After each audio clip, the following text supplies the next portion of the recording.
Welcome to the Hospital Finance Podcast, your go-to source for information and insights that can help you stay ahead of the challenges impacting healthcare finance. And now, the host of the Hospital Finance Podcast, Michael Passanante.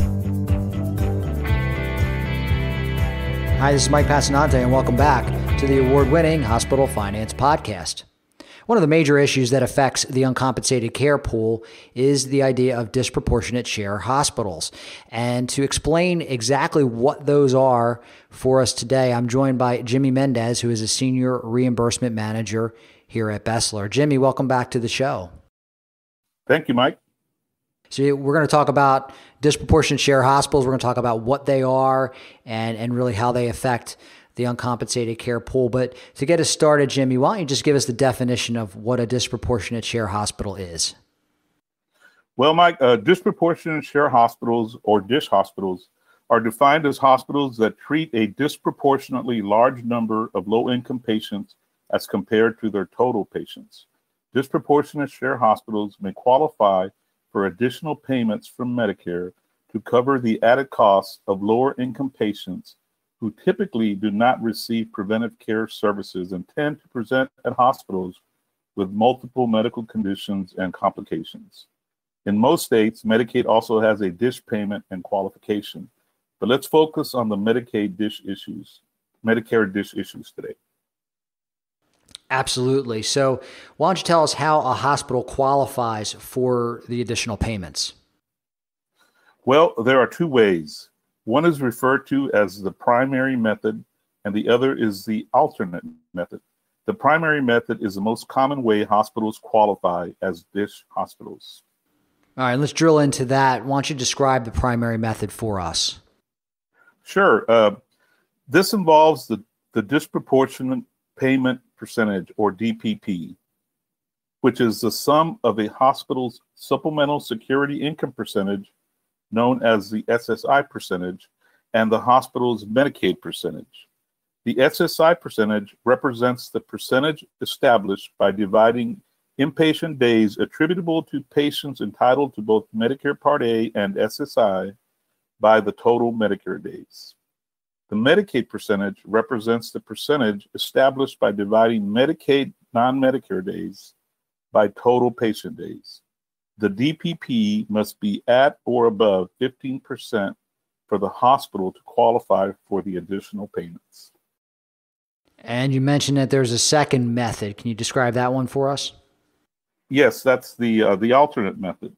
This is less commonly used and only applies to urban area hospitals with at least 100 beds that can demonstrate that more than 30% of their total net inpatient care revenues come from state and local government sources for indigent care other than Medicare or Medicaid. And Jimmy, hospitals across the country vary in size and status. Are there any variations in the payments between the various hospital classifications? Yes, whether the hospital is urban or rural, and whether they have 100 or more beds or less than 100 beds, determines the formula utilized to calculate the payment. In general, whether the DPP is between 15% and 20.2% or greater than 20.2% determines the applicable formula. The result of this calculation establishes the DSH adjustment percentage. For urban hospitals with less than 100 beds, the DSH adjustment percentage is capped at 12%. The same cap applies to rural hospitals with less than 500 beds. Now, hospitals with rural referral center status are not subjected to the 12% cap. How do the hospitals receive the DSH payments? Hospitals are paid on an interim basis throughout their fiscal year via an add-on payment to their DRG payments on a claim-by-claim basis. The payments are reconciled after the close of the fiscal year when the hospitals file their Medicare cost reports, inclusive of the data used to calculate the DPP and resulting DSH adjustment percentage. Please note, though, that the resulting DSH payment amounts are then applied to a 25% factor as a result of provisions of the Affordable Care Act.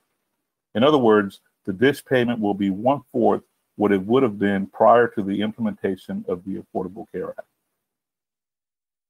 Jimmy, what can hospitals do to improve their DSH payments? Well, the most common way is for hospitals to improve their Medicaid percentage by increasing the numerator of the calculation. The numerator, or Medicaid days, is defined as patient days for those eligible for medical assistance under the state plan approved under Title 19 or Medicaid. Verifying your internal compilation of days against that of the states usually allows the hospitals to identify additional Medicaid eligible days. In addition, hospitals quite often fail to capture Medicaid eligible days from states outside of the one the hospital resides in.